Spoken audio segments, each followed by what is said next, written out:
everyone? Welcome back to StrangeCast, Player One versus the World's Life is Strange podcast. I am one of your hosts, Adnan. My co-host Adam is here. Adam, you here? I'm here. The Xbox Showcase happened. It happened. It happened. You know, it was there. We got Kojima, so that was awesome, right? Yeah, right, Adnan? I think this is the first podcast where you've mentioned Kojima first before me. So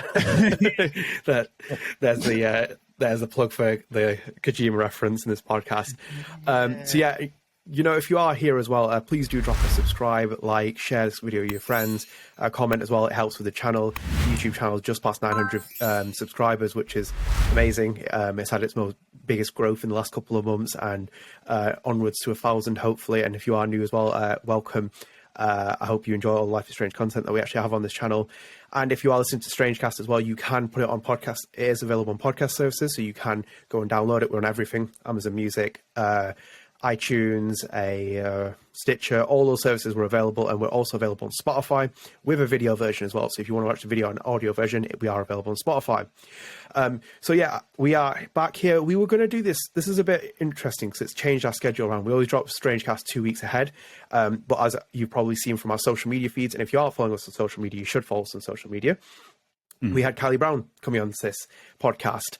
We recorded with Kylie yesterday. We're recording the 12th of June today, so we're just recording the intro and outro because we actually planned to release this, I think, in our usual spot, which was 2 weeks away. But then Adam suggested we should get this out sooner because there was a lot of, a lot of excitement for people to see Kylie. Also, questions. We had a really, really great conversation with Kylie as well.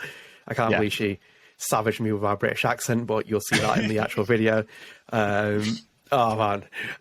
But yeah, you know, it's great catching up with her as well. It was just incredible having her on here. And instead we're going to drop this episode only a week after we just dropped the last one, and then we'll have another StrangeCast out the week after, and then StrangeCast will go back to its bi-weekly schedule. But I think with Adam's recommendation, it's kind of good we get this out instead because we're going to do our news segment here and also like the outro afterwards, but we're going to just do it now. So, yeah, as I said, Kylie came on. She answered a lot of your questions. We got a lot of questions. So if your questions aren't here, I do apologize. We had a lot. I sacrificed pretty much all my questions to get yours in as well. And you'll see as well, I give a lot of shout outs to other people because some of the questions overlapped with each other. And maybe if I missed some of the questions, it might have been because our deadline passed as well. And then we started recording with Kylie. So I didn't see all the questions that were asked. But it was great chatting with her. She came on, talked about True Colors before Storm. We talked about Rachel, obviously. This is pretty much our big Rachel Amber podcast episode.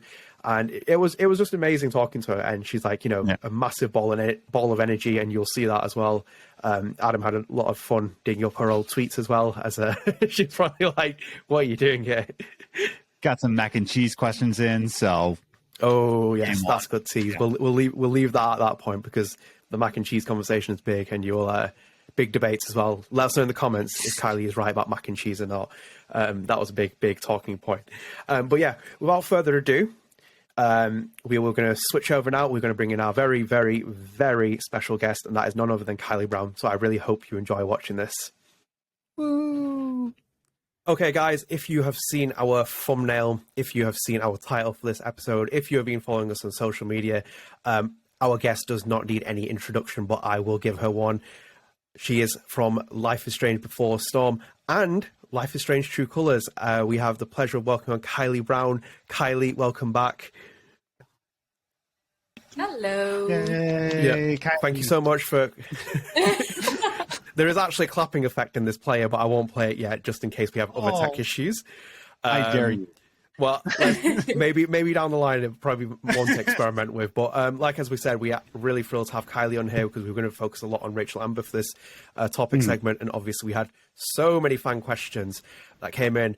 But Kylie, I kind of want to start with you because myself, I've had the fortunate pleasure of interviewing you 3 times now.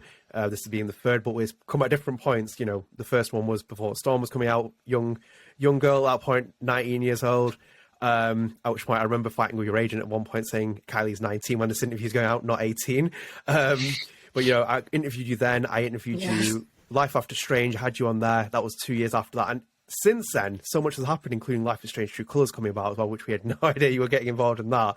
But I kind of just want to start off with, how are you? How's life been treating you? I've been good. I've been busy with work and hanging out with friends, doing some more projects. Life has been really good. That's all we can really hope for. And yeah, as I said, like so much happened between that period. I was like, you know, sleuthing around Life is Strange Reddit, and there was always like little cryptic things saying Kylie's teasing this and she's being involved in this voice performance thing and she's not telling us what it is. And then saw a couple of news stories as well saying Life is Strange actor teasing this. So as I said, like I'm going to sacrifice a lot of my own questions at this point to get all your fan questions in, because there were so many of them as well. And a big thank you to obviously Kylie sharing all our posts, because obviously that helped bring in a lot of people to ask these questions, and a lot for you to answer, Kylie. So we're going to go straight into True Colors at this point.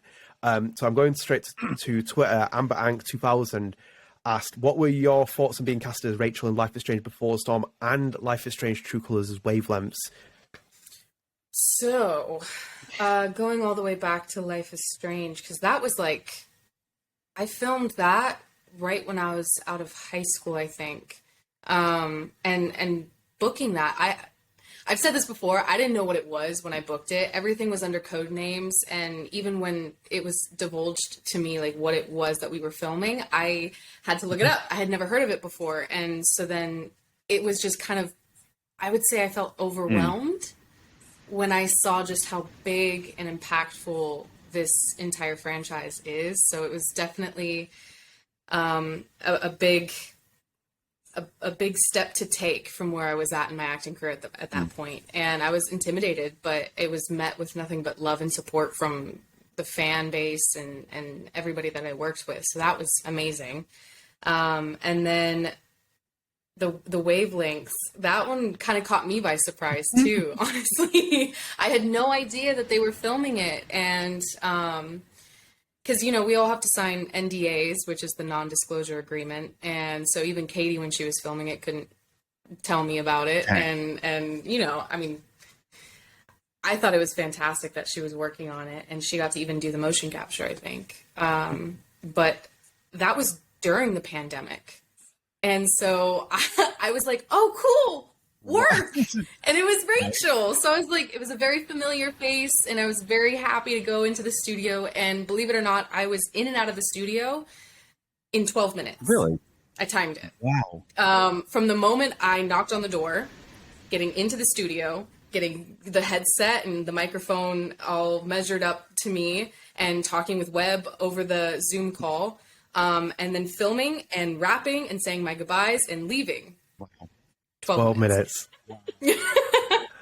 12 minutes. But I was like, yay, work, but 12 minutes of it. That was what that. Oh, go on. I was going to say, like, can I go back to where you first began, and you said you didn't realize how impactful this role was. If I can ask you, I'm sure, like, as a theater person, you want to project art onto the stage. Did you then kind of like realize to have that turning point that an acting role can have impact on people's lives, or were you already in that mindset?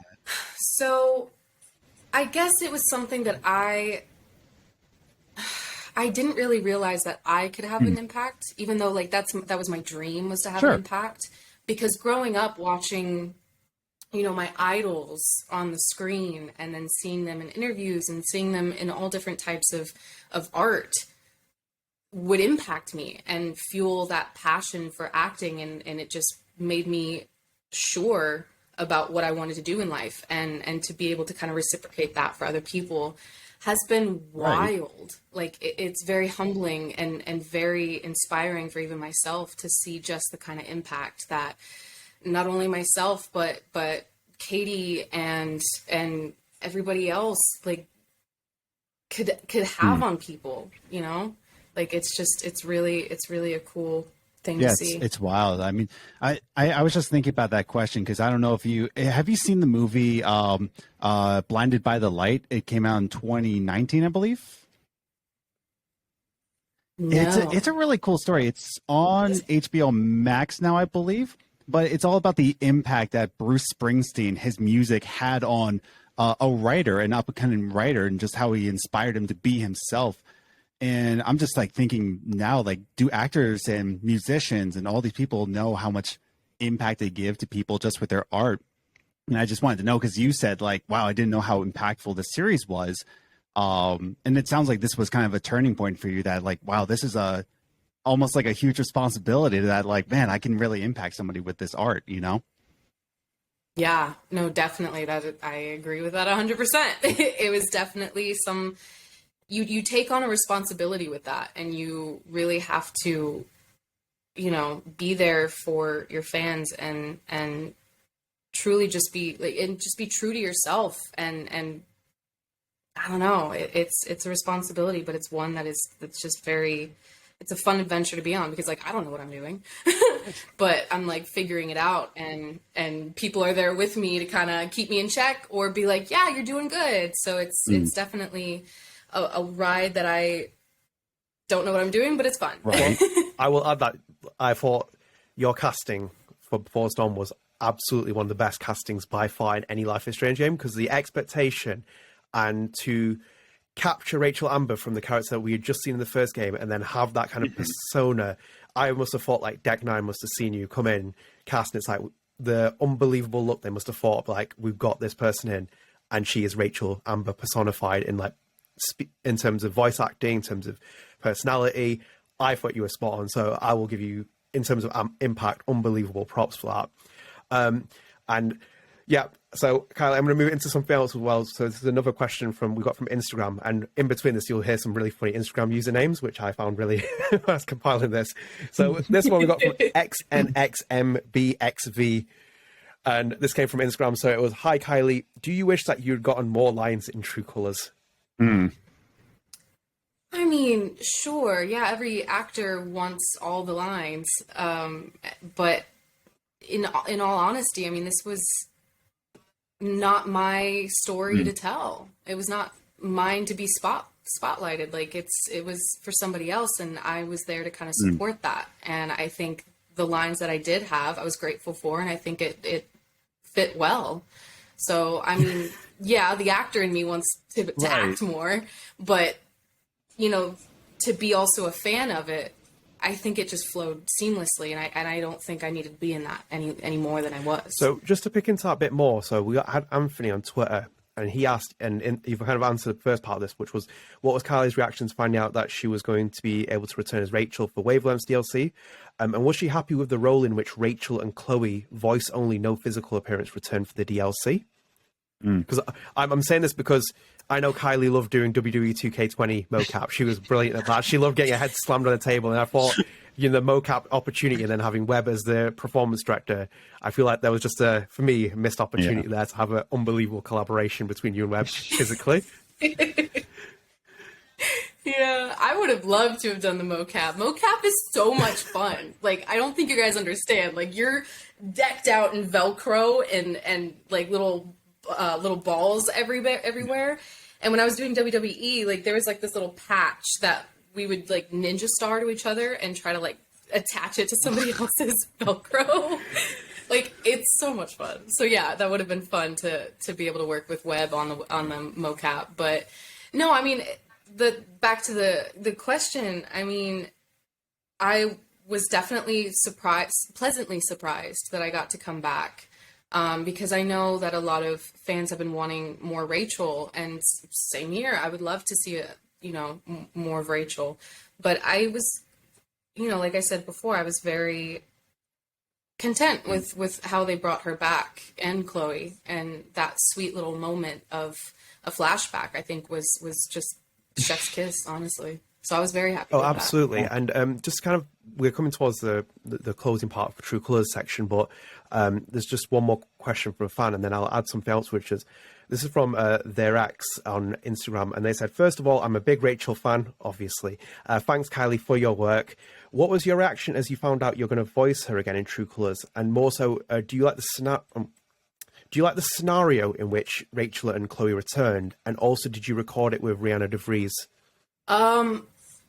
So yeah, it was great to come back. I was not with Rihanna because Rihanna lives in Colorado, although she just came out to LA. Well, I guess not just, that was like kind of a while ago. Like so but at the time that I filmed, she was, I know, oh my gosh. Like her and I were, we got together for like a little brunch and just kind of caught up with each other and chatted for a few hours. But that honestly felt like feels so long ago. I don't understand where time goes. Time goes nowhere in these 2 years. Yeah. But It's apparently, I don't know, crazy. man. I don't even know what today is. I like get all my dates mixed up lately. But the answer to the question, no, we were not in the booth together. Even when we were filming Life is Strange, I think we had one session together, and it was just because they were trying to get some behind the scenes footage. And after they got that, it was just I was in the studio, and then when I was done, she would go into the studio, and when she was done, I'd go back in the studio. Like, it was just, we never got to dual mic it, which I wish we could have, because that's really fun to just bounce off another actor, right. you know? But no, I was not in the studio with her. So, keep you in the studio for a second. Obviously, a lot of my experience from Life is Strange was with Philip Bart being the VO director, and this was the first Life is Strange which took a big change with Webb becoming the performance director, full body motion capture. You're only in for a short session with Webb anyway for 10, 12 minutes, and you know, I have mad love for Webb as well, great guy.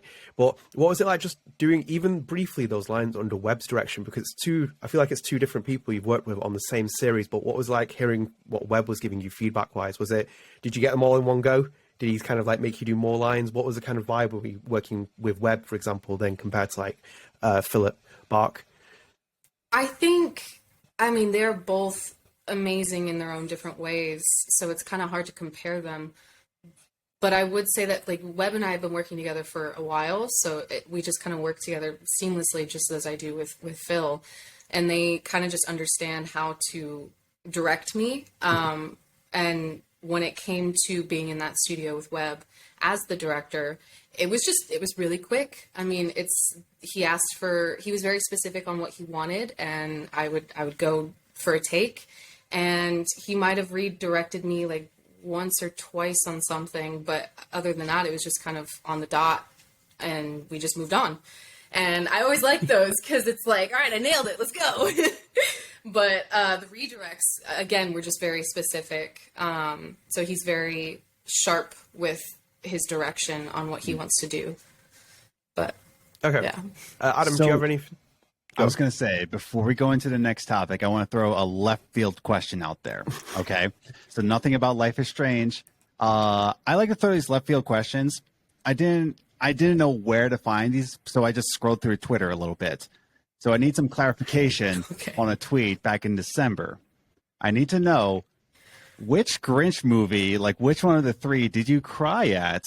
You said in December, like, why did I just cry at the Grinch? Which Grinch version was it, and what scene did you cry at? We need to know.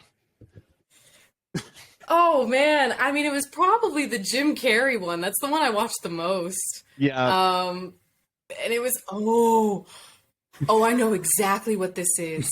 Okay. I was home alone. Okay. And I was watching the Grinch. I was watching the Grinch, and I don't know why, but I was like so emotional at this time. I was just like, I watched Cars 3, and I cried at Cars 3 at the end. Don't ask me what was happening. I don't know. I was just emotional. And I was like just watching the Grinch and having a good time. And then it was when his heart started to grow, and he was like, I have feelings now. And I was just like, yeah, I'm so happy for you, you know? And that's the only thing I remember. See, I told this to my wife, like, I was just like, oh man, like she cried. I was like, I wonder what. And she's like, I bet you anything it was the Jim Carrey Grinch. And she actually thought it was when the little Grinch wasn't accepted by anybody, so he climbed up the mountain to be alone. She's like, I cry every time I watch that. So I was like, I don't know if it's that scene, but I'll have to let her know it's the one where it's. Yeah, no, that scene just reminds me of like when I go like get home from a long day and just go into my room because I just want to be isolated. That's like what that scene reminds me of. I mean, relatable, but yeah. I'm like, I don't want to deal with the world right now. That's fair though. I want to climb on my own mountain and just be away from people. That's fine. Exactly. Fine. All right, good clarification. Good. Okay, Adnan. Yeah, that was a left field curve. I want to keep on True Colors for one more thing, Kylie, because obviously, like when the DLC came out for Wavelengths, it was delayed before the actual full game release came out, and I was scrolling through the credits and I saw your name and I was like, where is she in this DLC? So then I played through it. And obviously, it was a very minor cameo from it. Did you actually go back and watch just Wavelengths in its entirety, and what they were doing with like the character, especially Katie's character as well? Because obviously, like you said, this is kind of like Steph's moment to shine, isn't it? Yeah, I'm gonna be honest, I didn't watch all of it, but the stuff that I did see, I thought was really amazing. Like the way that they were able to create a story around Steph and her Dungeons and Dragons and everything. I thought was really good because like Steph in Life is Strange Before the Storm, she was a character that like I think all of us kind of were intrigued by. And so this kind of allowed us to see into her life, and I thought that was really cool. Nicely put. So we'll move away from True Colors, and obviously that was, as I said, a big surprise when I saw you returning, but a valuable surprise for me. Same. Rachel is my favorite character, and I always have to defend people with Rachel, but we'll come on to that in a little bit. So I'm going to take you a bit back in time. Well, a bit back in time and also a bit more relevant. So we're going to kind of focus a bit more on Life is Strange Before the Storm and the Remastered collection as well. So I'm going to go to Instagram. This was from Zep3RX. And it was, "Hi Kylie, how did you get accepted to play the role of Rachel Amber? And how did you get into her character?" So being cast was a very long story. I remember this story. It's incredible. But I'll recap it shortly. Oh, I did not think I was booking this at all. I did not. I had no hope. So I had never done voice acting before. I never took any classes for it. I had no idea what went into it. I had nothing.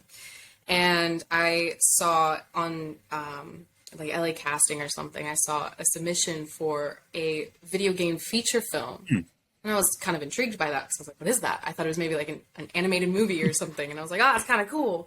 So I got the audition. I never got any sides for it, a script for the audition. And so I showed up and, they come out and they're like, "All right, you ready? You got the script? Do you have any questions?" And I was like, script? Yeah. What script? I never received a script. And they were like, oh, okay. Well, here. And so now I'm like, oh my God, I have to cold read this. And cold reading is like, you get handed something 5 minutes later, you have to perform it. And I'm like, my mind is like, this is going to go terribly, absolutely terribly. And so I go into the room and there's just a mic there. And I'm used to having a camera there because, I do a lot of on-camera stuff. And so I'm like, okay, just read this. And then I read through it and they're like, okay, now we're going to do the backside of it. And I'm like, backside? I didn't know there was a backside. So now I flip it over and now I'm like frozen reading it because I didn't even know that there was a backside. I was so flustered. So I'm like, I walk out of there. I'm like, you know what? Wipe that off. You're not going to get it. Move on.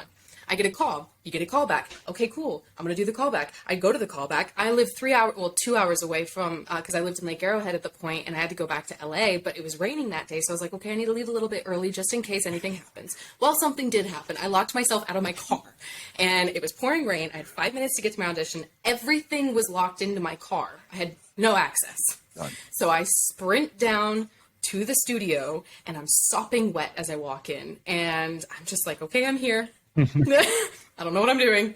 And Phil was at that session and we were kind of doing a chemistry read at that point too. It was the callbacks and chemistry. So we were all just kind of rotating in and out of the studio and we would just wait in the waiting room.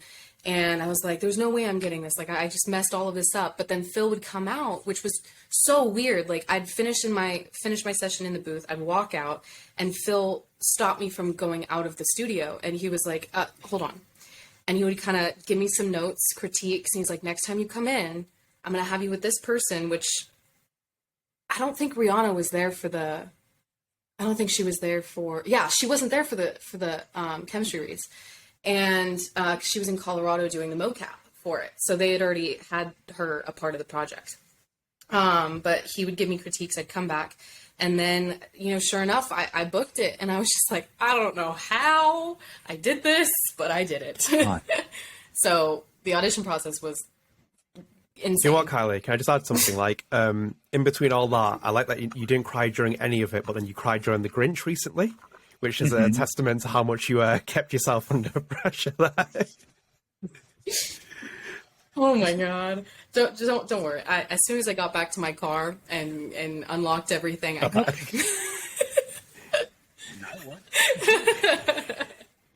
It wouldn't be a Kylie story about crying, so that's as great as a story as it always is.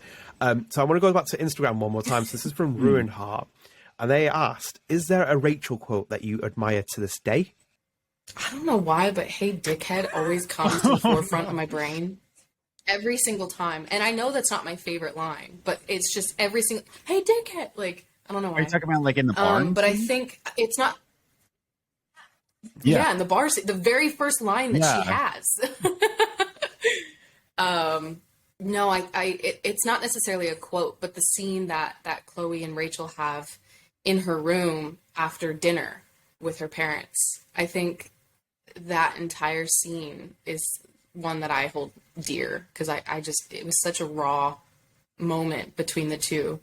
And so it's not necessarily a quote, but that is my favorite of the series. Was that like a first take line, or did you have to like say "Hey, dickhead" like 17 times? I just say it numerous times. Yes. Just imagine you in the studio. It's like, sorry, Kylie, can we do that again? Like, yeah, of course. Hey, dickhead. No, one more time. We got to do it again. No, it wasn't them wanting the retakes. I was just like, I want to say this as many times as I can. Can I just add something here as well? All the StrangeCast episodes so far are marked as explicit on Apple Podcasts, and I was thinking before this, like, we got Kylie on, we could potentially do this as a clean episode, but your choice of quote has eliminated that option. So, oops. I mean, you could bleep it out. It wasn't my words; it was Rachel's. Wait. Adnan, you said like the British version of saying "dickhead," and I can't remember what it was. Like, what's the British version? Knobhead. Yeah, we have to say knobhead. You knobhead. I was like, what is that? Oh my god. Yeah, don't get me started on my British accent. Oh, can we hear one? I always get on Adnan on his accent. Can we hear you like do an Adnan impersonation?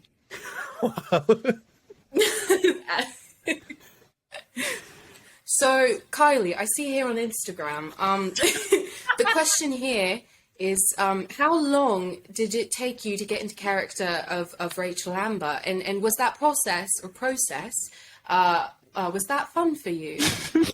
I'm taking that as a big win because that is more English than I've ever sounded. That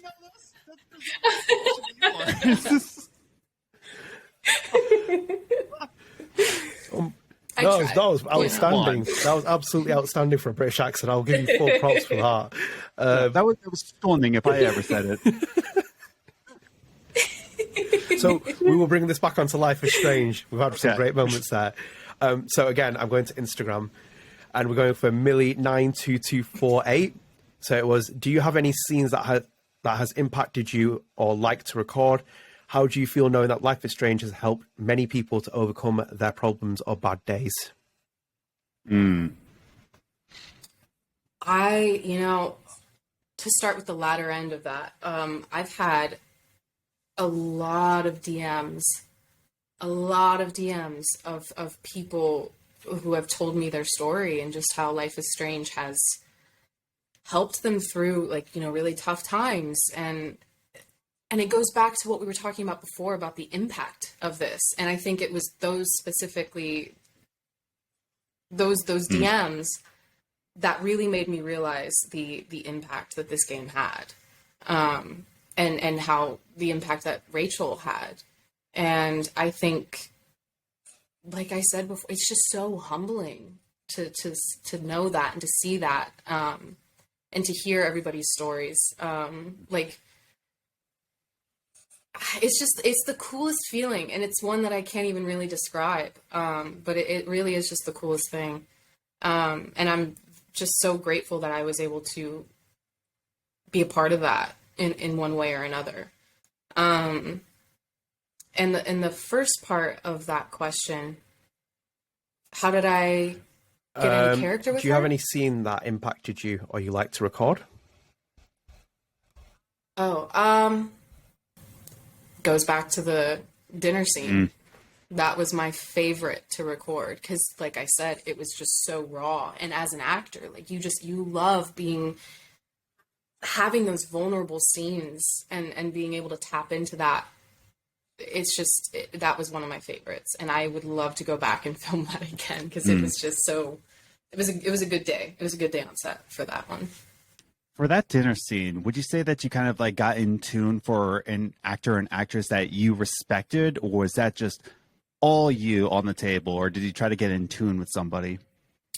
I mean, that was all me. Yeah. Because I respect actors and I study them, but as soon as you start to try and replicate somebody else, you fail.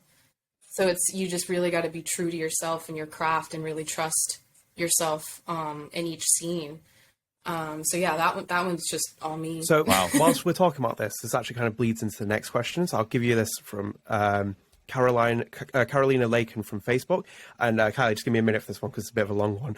So there are a lot of strong, dark scenes in Life is Strange Before Storm that not only for me, but a lot of fans were emotionally invested in because your acting was amazing. My question would be, how do you feel when you are reading the script on these particular scenes? For example, my favorite one, the Rachel bedroom scene, where Rachel is talking about her parents' situation. And at the start, your voice sounds so natural and it changes a lot when we see this vulnerability in Rachel that wouldn't have been possible if your acting wasn't so well done. Ooh. Well, first of all, thank you, man. That's yeah, that was nice. I think reading the script, it's like when you read a book, except it's just a lot more detailed because books are very detailed. Just the script, it kind of has everything written out, everything. And so as you're reading it, you're envisioning yourself doing it. And even though that this is, voiceover and you're not doing these actions, I'm still envisioning myself as Rachel doing all of these things in person. And it was I would say when I was reading it, I was a little intimidated. But when I got into the booth, Phil really helped calm me down and trust my instincts on it. And it was kind of just the scene was just written beautifully to where it just flowed. So starting in that vulnerable spot where it's nice and, soft and grounded. And then all of a sudden these things start happening and it's like a ticking time bomb. And it just grows and grows and grows and grows until it just explodes. And it's just so I just have to thank the writers for that, because that's honestly, I didn't have to try that hard. It was literally all within the writing. So it was just, filming that scene, like I said, was just really a pleasure. But yeah. So we're gonna go down this old rabbit hole, Kylie, which is this was from Brian Stuckey. Hey Kylie, do you think Rachel Hamber has powers?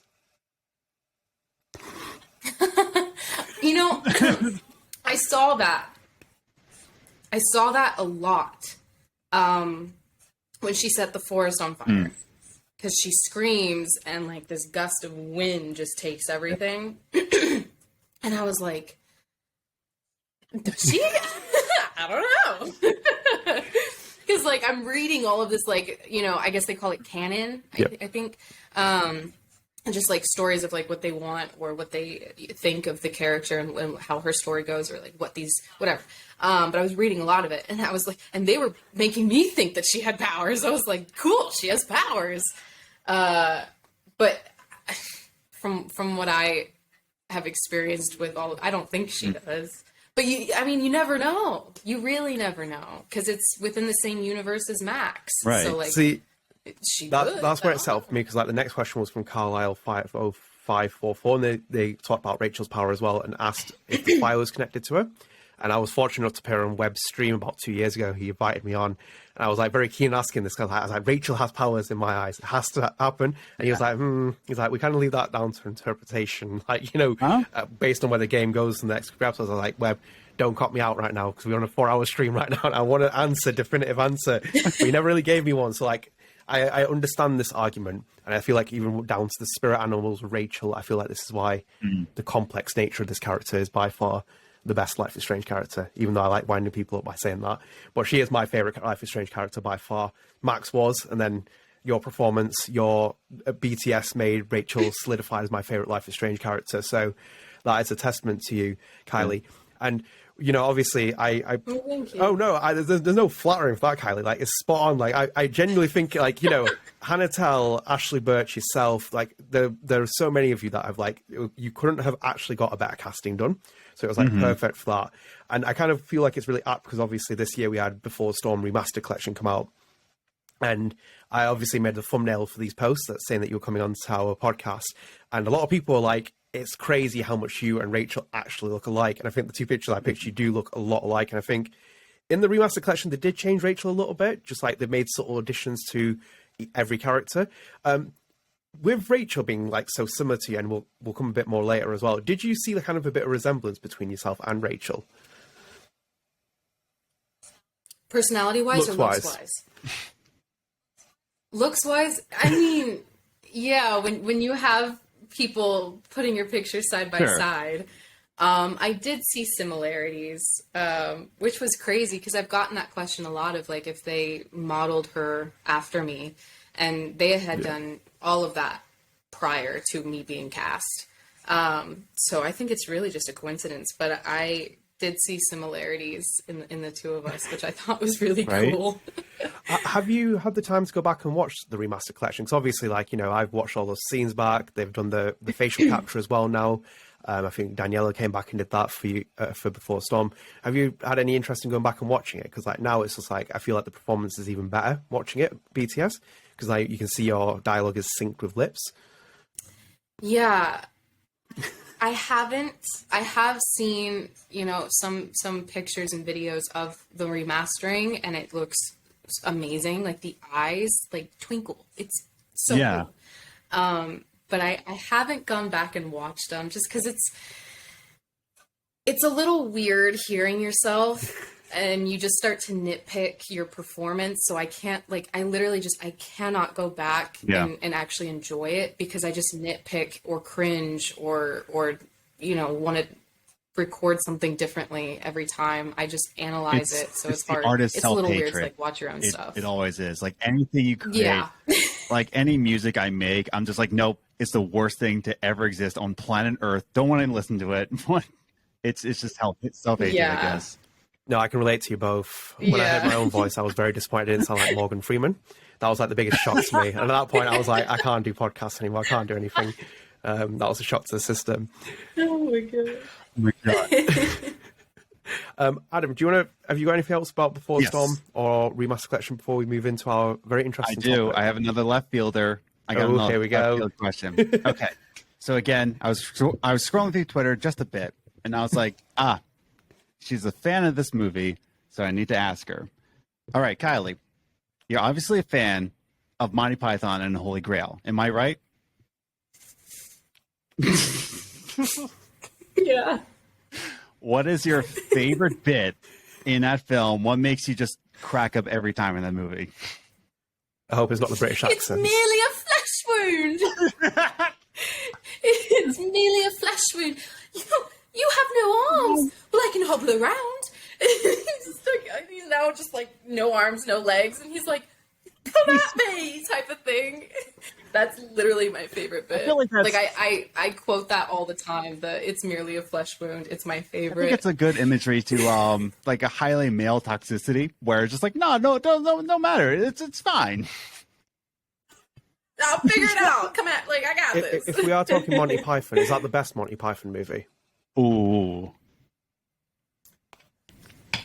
Oh, I don't know. Have you seen any other Monty Pythons? I don't know it that extensively. I didn't know that they were. You need to watch Life of Brian.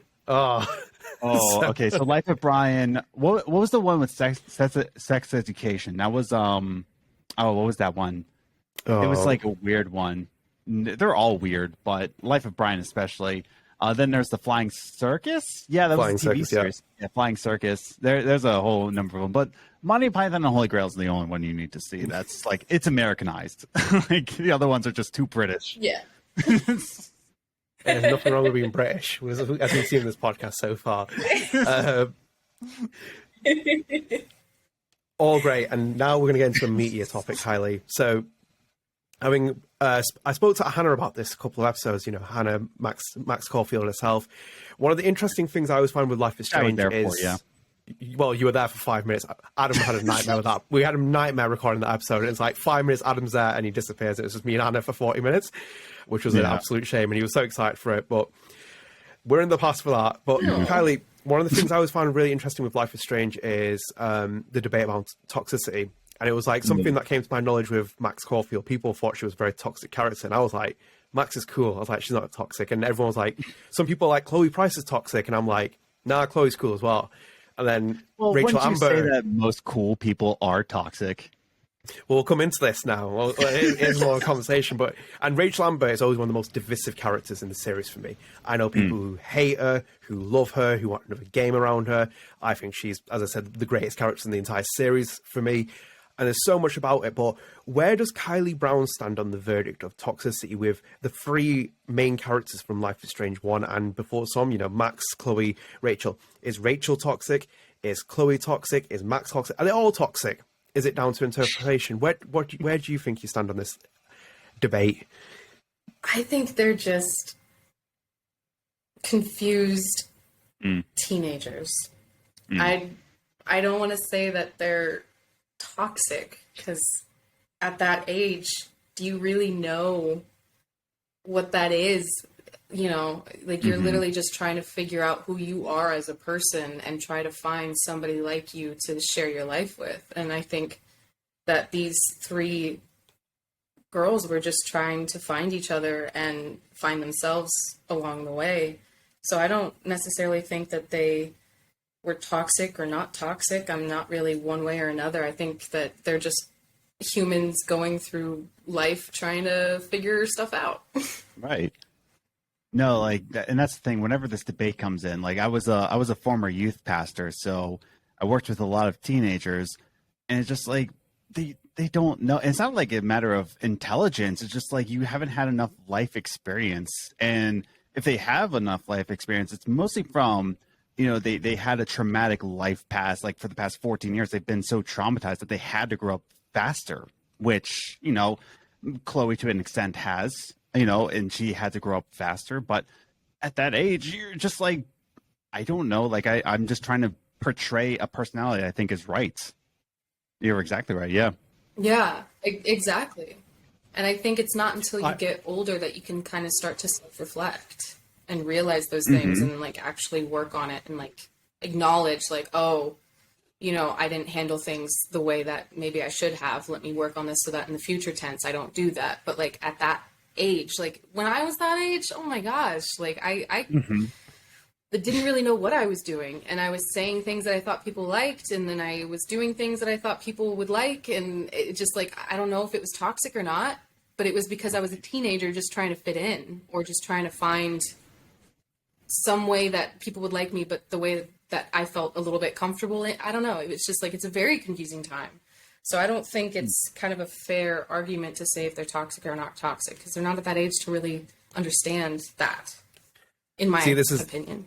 No, see, this is fascinating. This is how I see it as well. And I always say, like, you know, with teenage kids with toxicity, it's like, and it's down to, for me, interpretation as well. Like, as I've seen, I can understand Chloe's situation, for example, perfectly. I can understand Max's situation, understand Rachel's situation. Like, you know, I can see if you were going to see toxicity, but that's obviously been amplified by certain circumstances. But funnily enough as well, Kylie, like, we have fan questions which are going to give you a bit of, you know, challenge a bit of what you said as well. They kind of fit in with it. So one of them came from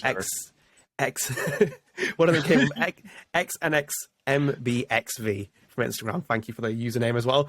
Were there any scenes that you acted out that made you question Rachel's character? Like how loyal she is to Chloe, for example?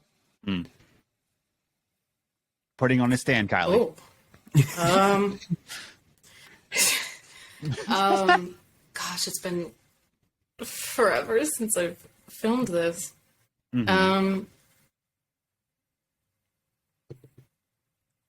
I don't know. I mean, I guess. The junkyard.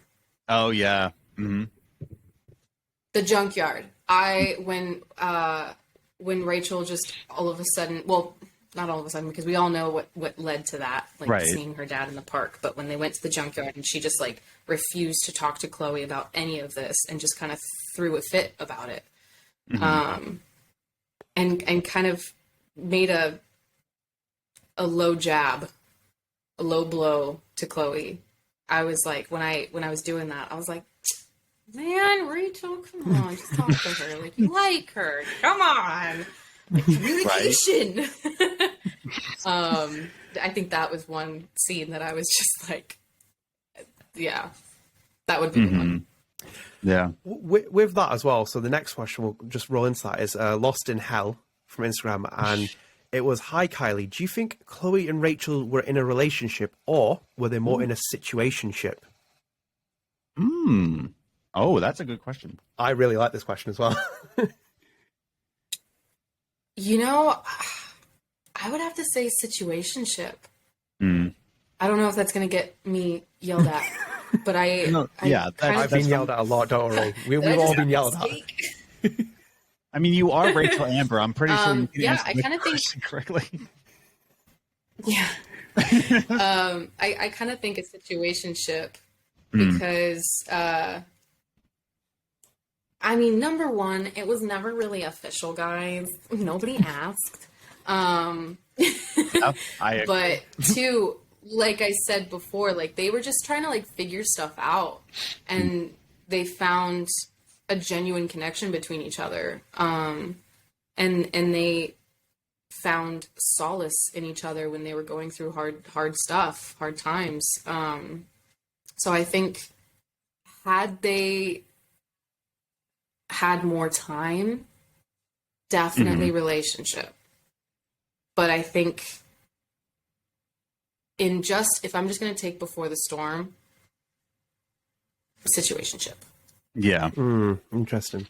So I'm gonna roll this into another question because they all seem to quite nicely hold into this. This was from Dramatic Void from Instagram. Again, hi Kylie, do you think you could justify some of Rachel's actions? So for example, take that scene where she throws a little jab at her in the junkyard. Can you justify some of Rachel's actions? I love like this is on the court scene. Like, can you justify this, Kylie? I plead the fifth. I don't know. It's like how it's worded. Like, Kylie's going to leave this podcast and be like, I just should have spent my entire evening watching The Grinch and not being on this podcast after getting like interrogated by so many fun questions. No, but really though, I've been watching so much Hell's Kitchen. Like, I've gone through so many seasons in the last few weeks. It's kind of unhealthy. No, it's not unhealthy. We're going through Lottery Dream Home right now. It's just like, man, we made the wrong decision. If we won the lottery, I would pick the right house. The first couple of Hell's Kitchen seasons are incredible, Kylie. I've never seen someone throw so many verbal insults out in like such a. Oh my god, my favorite of all time insults from his is. Well, there's an F word in there, but you can do it. Go for it. We're good. Okay, we're past it now. He goes, "You fucking donut," and I'm just like, "What an amazing insult!" I would love to call someone a fucking donut. Right? Like, they would be left confused, but oddly insulted. Oh my god. Yeah. And they'd think about it for the rest of the day. Oh my god. Whilst we're talking about that, there's one clip where I've seen where he's like, some woman's like fucked up the steak or something, and he just says, "It looks like a bison's penis." I'm like, Gordon, like, why do you know? Like, what is that? Listen, man, I live here in North Dakota. If you lived here long enough, you know what it looks like. It's all fine. It's natural. Oh no. The real question is, do you know what it tastes like? Listen, Kylie, this is not. We're interviewing you, Kylie. We're not interviewing me, okay? I'm not on the stand here. I feel like you can't plead the fifth now. I think you should answer Kylie's question because I feel like this is a good question to come in here. Oh, my wife's calling me, guys. I'll see you guys later. I think that's good enough. I think because he's avoiding the question, we know the answer. I don't know how we went from Gordon Ramsay and this question about Rachel to this, but to go back onto the question, if anything, it was, do you think you could justify some of Rachel's actions? Okay, so yeah, I think it really just boils down to like she's a hurt individual who feels betrayed. Like if you could imagine growing up in a household where you call someone mom and dad, And that's all you know. You know them as mom and dad. And now all of a sudden, like, you're realizing that things might not be as they seem. And now you're realizing that your mom isn't your real mom. Your dad, you just saw kissing another woman. And you're seeing a girl from high school that you're just now starting this thing with. And it's just kind of like, you have the strong connection with this person, but now your entire life at home is crumbling down. And you have no idea what is going on. Yeah. That's insane. Like, if I were to look at my real life parents, and I'm like, I've known these two individuals for my entire life, and now I'm being told that my mom isn't my real mom, even though I've called her mom for 23 years. Right. That is heartbreaking. And that's just devastating. So I think to justify her actions, obviously, like, yeah, it could have been dealt in a different way, but when you're hurting in that moment, it's hard to think clearly and communicate those things to someone that you do care about. And so I think in that way, it was just, she might have been just shutting down and really trying to think about what she just witnessed and how she's going to go home at the end of the day and how that's going to go. And then when Chloe's trying to get her to talk, it's just kind of that overwhelming, like, I don't know what I'm saying. I don't know what to think. Just get away from me because I have to think. I can't talk. So in that way, I think I can sympathize and empathize with that. Even though 10 minutes ago I was just giving her shit for that. But well, I was gonna ask, like, as you were talking, as you were giving your answer, like all three of us on this little panel here, at that age, around like even like 15 to 17, like in that high school era, have we hurt somebody in the past? Maybe not to the extent that Rachel has. We've hurt some people in high school days, and now we're older, right? I'm much older. And if somebody says, like, can you justify that? I'm like, I couldn't handle my emotions back in my high school years. Like, how can you say, can I justify that? You know, you're hurt, you know, and you just hurt others because you don't know your own emotions, you know? Speak for yourself, Adam. I was an absolute sweetheart. I was not a That's toxic what you person. say now. If I go back to your British high school, you probably just called somebody a knobhead and you just walked away. I can only take the British insult so much, guys. Yeah, I can only take it so much. Listen, we got two Americans on the podcast them. now. You're outnumbered. But, you know, Exactly. that's all I keep thinking about. It's just like, and again, like I'm going back to the youth pastor stage where, you know, I also dealt with teenagers and they have to go through traumatic life points. And sometimes they hurt people that they don't mean to hurt. But in the end, it's just like they don't know how to cope with that emotion. So they just kind of lash out on others. And, you know, as they get older, I started to realize that they want to justify themselves. And it's like, you don't have to. You were just in a hurt place, in a hurt time. It doesn't mean that you shouldn't apologize, but you shouldn't have to justify yourself. You know, if that makes any sense. I don't know. yeah, totally. It totally does. Because, I mean, I think I've talked about this with you guys in the past, but, you know, when I was growing up, like, I struggled with anger issues. Sounds a bit familiar with Rachel, but Kylie, I'm going to stop I you did just there for a struggle with second. that. I'm going to stop you there because that just fits quite nicely into the next question. It feels so good that you said that. So let me just get into this. So this was from Stella Mia from Instagram, and it's a good question as well. So it's, hi, Kylie. As we know, Rachel can be very moody, and when she gets angry, it sort of goes from 0 to 100, plus setting a forest on fire. Are you also more like an impulsive person like Rachel, or a rather calm and rational girl? Take it away. I think, you know, when I was Rachel's age, yeah, I could have set a forest on fire. I mean, I was a teenager. But in all seriousness, I mean, yeah, I was definitely more action before words. I wouldn't say that either. I just struggled with anger issues, and I would blow up on people. Like, I would say things that I didn't mean just to shut them up because I was overwhelmed. So it was kind of, if I felt any sort of emotion that I didn't like, it would be covered by anger. That would be my reaction to it. If I was hurt, I'd react in anger. If I was scared, I'd react in anger. If I was frustrated, I'd react in anger. And so that's where it was like, and I still struggle with that sometimes. But I've gotten a lot better in my adult age because, you know, I'm seeing a therapist or whatever.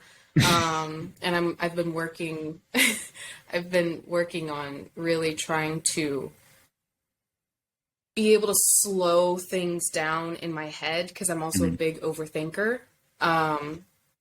Slow things down in my head and be able to communicate what I'm needing in that moment, whether it's I need 5 minutes and I can get back to you, or I need to walk away from this. Right. I will talk to you in tomorrow or something like that, because I need to be able to calm down and think rationally before I speak. And that's something I still struggle with today, but I've gotten a lot better. But in that sense of, you know, liking myself to Rachel in my younger years, I was definitely like that. I broke my sister's tooth, okay? Like, what? Well, more details. Story time. Yeah. I broke my sister's tooth. Oh, she's getting the weapon. She's getting the weapon of the scene. She's got the tooth with her. No, my computer's about to die. Oh, okay. I thought you were about to be like, yeah, I broke this tooth right here. It's my trophy now. I broke it with this stone. Oh my god. What is that from? Oh no, what is that? What is that? Oh no, now you put me on the spot and I can't remember. Well, no, it's damn it. I can't remember. What is it? Ratpatuti. Oh, damn it. Did you cry during that as well? What's that? Oh, did you cry during that? You know. Yeah, no, I broke my sister's front tooth, and it was her adult teeth at the time too. So it wasn't just like a kid's tooth that could grow back later. Adult teeth. Yeah. We still talk about this today. Like, we literally had this discussion last week when she was here for her best friend's wedding. And we were debating on what actually happened. Because in my head, I was a perfect little angel. Sure. In her head, it was completely different. Yeah. So we have a tree house in my backyard, and her and I got into an argument. And apparently, according to her, which I kind of trust her story over mine, broken tooth heard. we were playing. Exactly. We were playing in the tree house, and I had like my stuffed animal in there or something, and she wanted to just move it slightly over, and I just snapped. I was like, "Don't touch my stuff!" And I like grabbed a Barbie camcorder and threw it at her, and it chipped her front tooth in half. Oh my. So, No. not a forest fire though, So you know. you're not from Philadelphia. You're definitely not from Philadelphia. That's some Philly crap right there. Nope, I'm from the mountains. Oh, okay. There you go. We explained that. Yeah. Wow. But yeah, no, it's crazy though. That like there's all these flaws that we have like growing up and we don't realize until we get much older. We start to cope with it. You know, like I start to see myself like, wow, maybe it wasn't just because I was a teenager that I started to lash out. No, it's just like, oh, there's something in my head that I need to deal with as an adult. It's not just a child thing. It's a me thing. Like when you were speaking about lashing out, that's what I'm thinking about. That, Adnan, we had this conversation last week where I didn't think that a lot of media gets depression right, you know, because they think of depression and you just kind of crawl up in a ball. The way I've seen my depression go about is that like I kind of lash out, I put up a wall and I make sure nobody can get through that wall, you know, and I just start to lash out. It sounds depressing, and it is. It's about depression. But I needed to fix that in my marriage, you know, like in our early marriage, I'm just like, oh, shit, I can't be doing this to my own wife. You know, it's just like one of those things that like you have to deal with when you start to grow up and get older and hopefully don't become a toxic adult. You know, it's crazy to think about it like that. Should I see a therapist? Maybe, but I'm not. No, it's a great conversation, and Kylie, like it's great that you have seen a therapist. I've had a therapist as well. My therapist finds me very funny as well, which I take as a badge of honor. But no, like it's really, I always encourage people to do it as well. It's just good to have, you know, deal with your issues. I feel like everyone's a flawed human being, aren't they? Yeah, everybody has their own issues, and it's not a bad thing. It's just like, oh, we're all uniquely garbage. That was a horrible way to say it. I'm sorry. We all have our baggage. Yeah, baggage do. is a better word than garbage. We all do, and that Garbage. we got a really enlightening story about that tooth as well. So we're going to break off, as I said, great, interesting conversations to have about toxicity, Kylie. We're going to move into a different topic, which is going to be an exploration of Rachel Amber and Kylie Brown. So these were some very interesting questions that I've thrown here, and some of them are quite including my favorites. So I'm going to give you a simple one to start off with, Kylie, which is from Asif Sharabi from Instagram. And it was, what would you tell Rachel Amber as Kylie?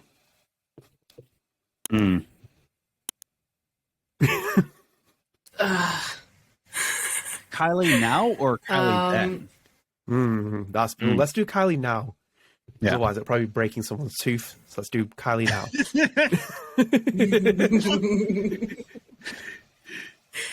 I think if I were to come across Rachel, honestly, I'm so bad at advice. I'm just a really good listener. Like, and I tend not to try and give people advice because, like, they either take it or they don't. But, like, sometimes all somebody needs is not for you to talk. It's just for you to listen. Because that's half the struggle, is, like, finding someone who genuinely will listen and not just, like, cut you off halfway through a story and just start talking. And you're just like, well, hold on, like, I need to get this out because I haven't been able to talk to anyone about this.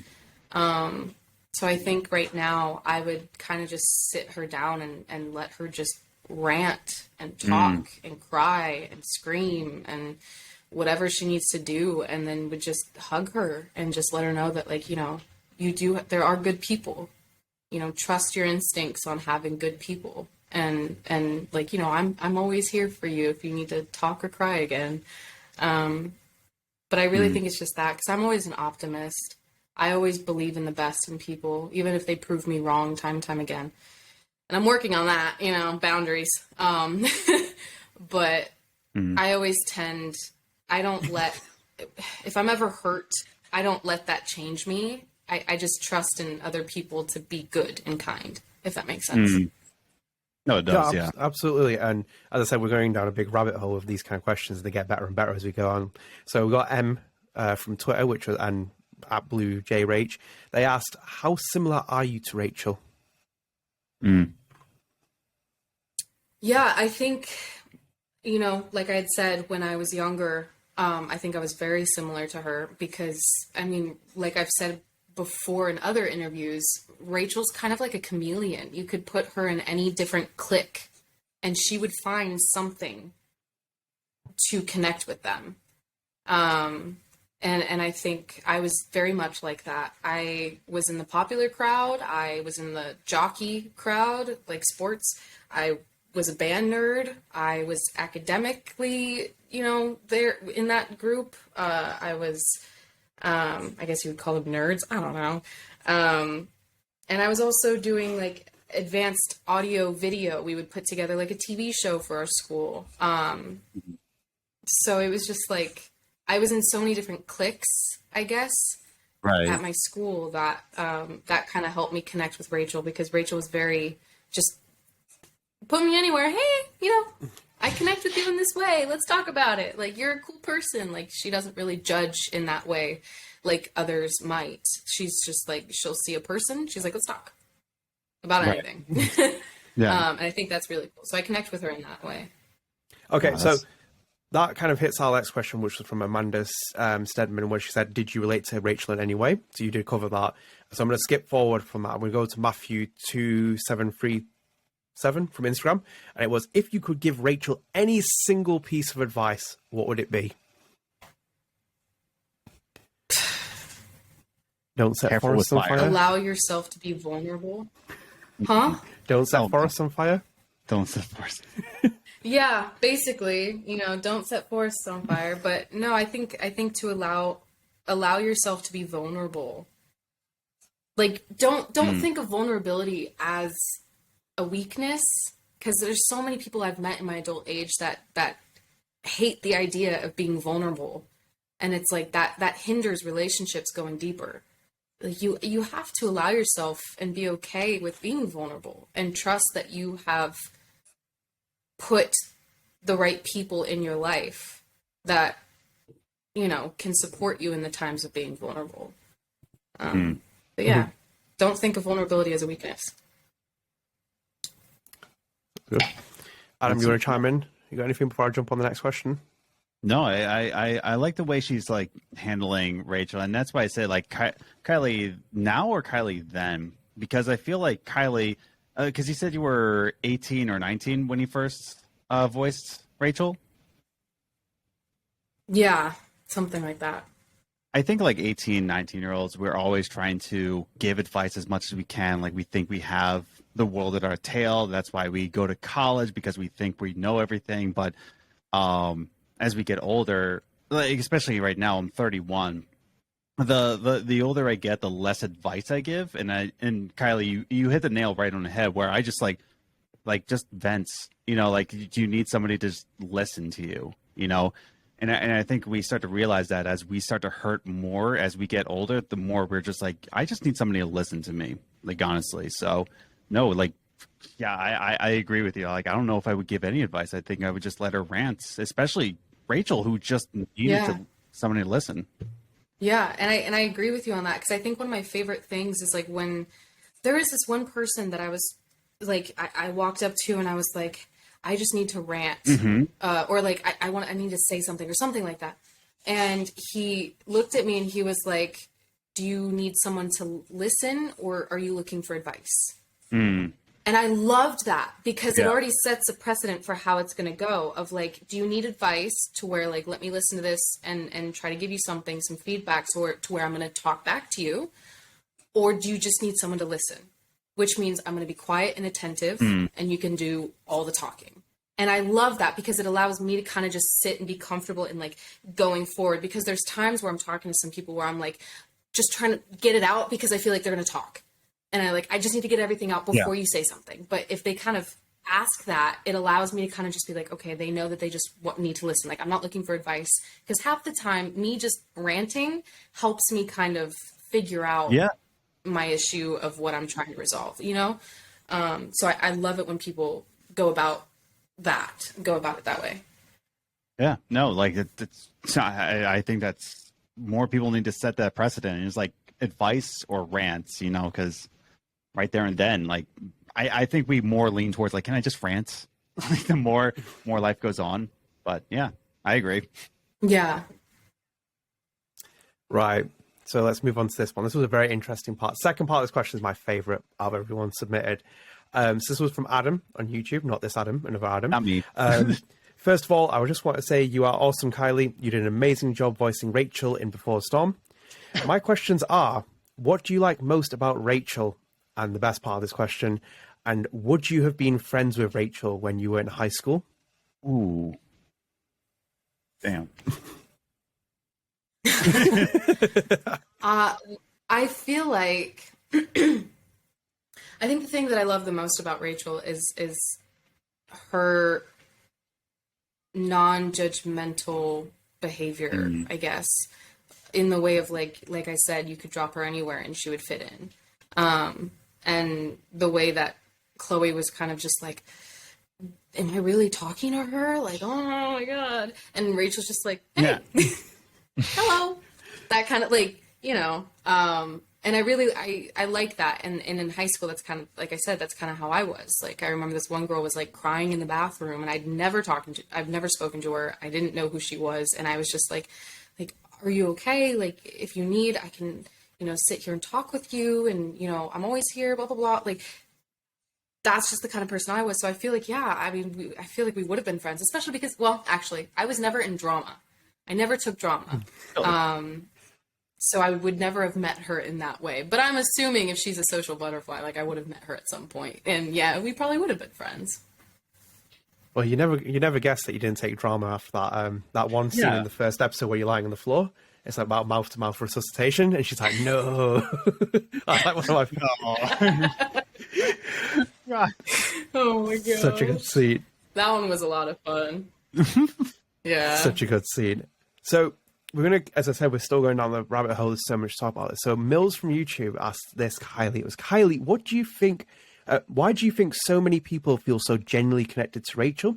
It's so fascinating to me how certain characters evoke such strong emotions in people.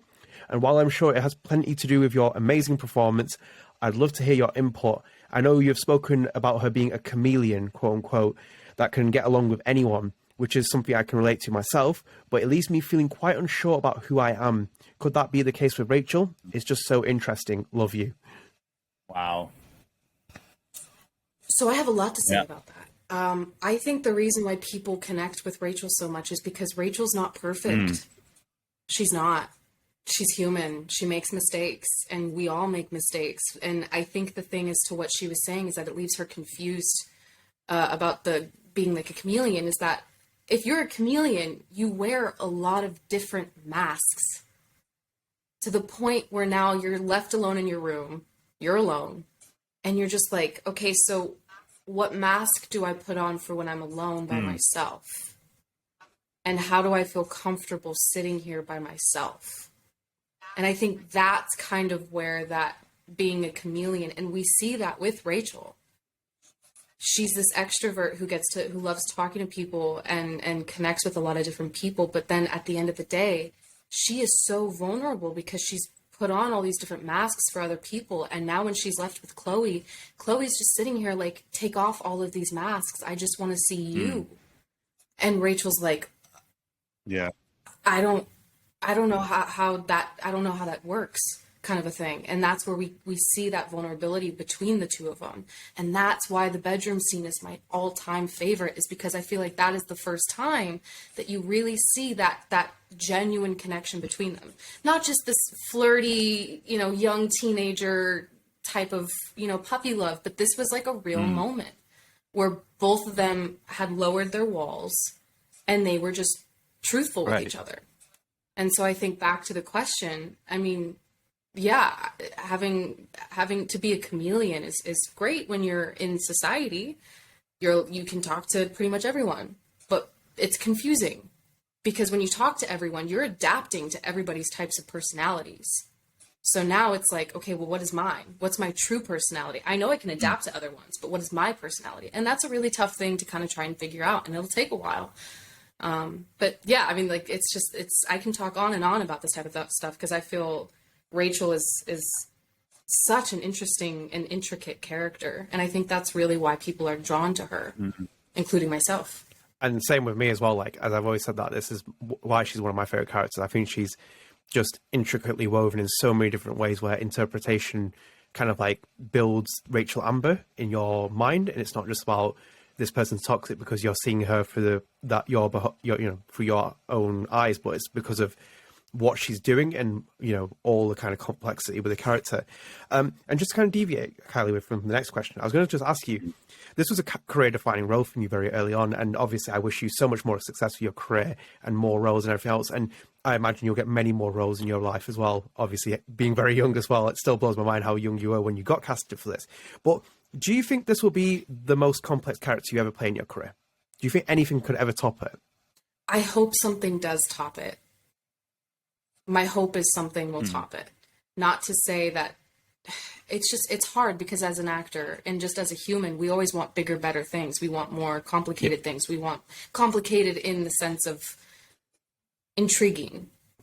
I always want a challenge. And Rachel was definitely a challenge to understand and to step into. And I think it was one of the most amazing experiences I've had working with a character. But I hope another Rachel comes along the way so that it's another challenge for, as an actor, I can dissect and understand and try to step into. Yeah. Absolutely. And you're built for these roles. And I'm going to move on to this next question, which was from Biblically Accurate Pisces Moon. I told you these Instagram names get better and better. Yeah. Do you think Rachel embodies a Leo? Quote unquote, I'm a Leo and we don't look back, end quote, in her letter to Frank, is my motto as a Leo's son. I don't know much about astrology. Yeah. I know that I'm a Libra, I'm the signs or the signs. I'm the scales. That just shows how much I don't know about it. But other than that, I don't know what other signs are like or what their traits are, so I really can't answer that one. Here's something I never actually asked you, and let's twist this a bit. Do you know with Two Truths and a Lie? It's always kind of like when you click on one of the options that Rachel gives you, it always tries to, it's almost like an illusion of choice because the story needs to progress and it gives you an option where Rachel's right, essentially. Do you think the three options she gives are all lies? In the sense that we had that conversation just before where you said like she's a mask, she's a chameleon, she's telling you all kinds of things. Do you think she just outright lies and says that all three of them are just lies and just wants you to kind of engage in it? See, I would find it more interesting if they were all truths. And I feel like that would be more a character of Rachel. Yeah. Well, she does say that she's from New York originally, sense. and I hope that's not the truth because people from New York are not trying to put any. I mean, I honestly, yeah, I have no idea if you know they were truly two truths and a lie, but I feel like it would be very Rachel if she just told all truths. It's kind of like Jack Sparrow when he's like someone tells him like, you know, why didn't like, oh, you were telling the truth this entire time. He's like, I tell the truth quite a lot, just nobody seems to believe me. Like like I feel like, I don't know, I just find that funny. No, that would be very fitting to a character. So we will move away from that. We'll move into like one of our second last topic, and then we've got a couple of miscellaneous fan questions we'll put in. So obviously, like as I said, the main kind of other point here is going to be Rachel Amber's solo Life is Strange game. Like, you know, I never thought we'd see you again in terms of being in a Life is Strange game. Like True Colors and Wavelengths was a surprise to me in terms of like, as I've always said, this is my favorite character. I see there's so much potential with Rachel Amber because of where you can set the game. And we've got like a couple of fan questions, which I think Megan Sonazaki asked from Twitter, which is there ever going to be more Rachel content with a DLC or another game? Obviously, I don't know, you can't answer that, but so much left uncovered for her, and I love her so much. And then another one was from Ilias Amber, again from Twitter. How would you feel if there was a Life is Strange game with Rachel as a playable character? I'd love to see it happen because there's so much to tell about her. Even if someone would want to avoid the darkroom and Frank relationship, what are your thoughts? I would love another Rachel game. I think that I agree with them. There's so much to unpack, you know, and it just, like I said before, she is a very intricate character that I would love to see more time with her and understand her story even more. I mean, this is a character that we've all known and loved since, I mean, technically since the original Life is Strange, but we've really seen her in the Before the Storm, and we really got to kind of understand and know her a little bit more. And I would love if that continued. I have no idea if anything will happen.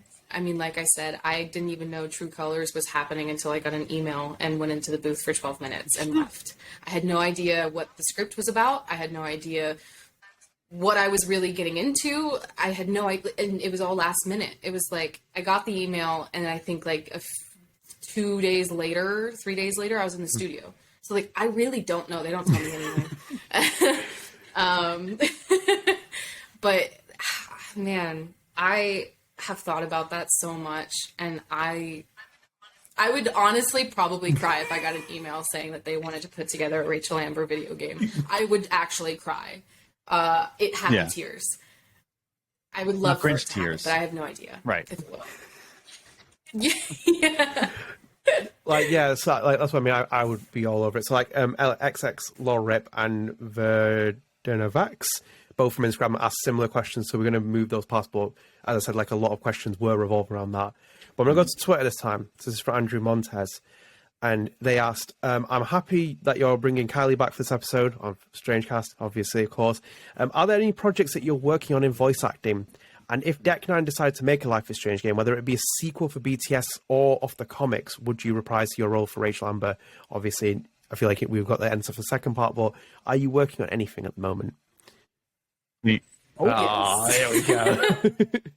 Okay. It has nothing to do with Life is Strange. It's other stuff. That's but what they all say. Again, have signed NDAs. Well, no, like I'm actually being truthful in that it has nothing to do with. Like I said, I would love if it was with Life is Strange, but it's not. But it is some other stuff, more voice acting work. But I have yet to go in for it. But that's really all I'm working on right now, and I think it's just like a day of filming. I don't think it's like anything big. But I am working on Can I something. ask you something? So, I say, can I ask you something? I just go straight into it. It's like, I'm going to wait for an answer. For your NDA stuff, I imagine, like you go in these kind of interviews here, and like as interviewers, like, yeah, we understand we're not going to like pest you, like poke you and prod you. Did you ever have somebody that was close to you, family members, friends? They're like, come on, you can tell me, you can tell. Have you ever had to face that, and how did you handle that situation? All the Really? time. All the time. How do you handle it? I tell my mom, because I mean, who is she going to tell? But Wow. Like basically outing your mom, like she doesn't have any But- friends. Who's she gonna tell? No, Kylie. no, it's not that she doesn't have any friends. It's literally just that she knows the deal, Yeah. so I trust her in that way. Kylie's But, mom is Kylie's biggest yeah, fan. I do. As I Yeah. found out on that Life After Strange. My Yeah. favorite conversation was that Life After Strange episode, and you said to me that your mum went into the game shop, took a picture with Life is Strange before, so I'm like, look what I found. You're like, Mum, you went into the shop, into the game shop, and took a picture. You didn't just stroll past it. I feel like that's the most mum thing, and like you could ever get. It is. God. It really is. She has my movie poster. Play the Flute. It's a film I did in Kentucky a while ago. But she has that movie poster framed in our house, and it's one that has like autographs by everybody, and she's literally she is my sister and I's biggest fans, and it's the only thing I could ask of her is just these. I don't know. She's a superhero. She's a super mom. And that's the thing. Like that's all we can like because of course me and my wife are thinking about kids. I'm like, man, I am going to spoil the crap out of my kids. I'm going to be the biggest fan. I don't care if they go in construction. I'll be like, dude, my boy, he did that workbench. Best workbench ever.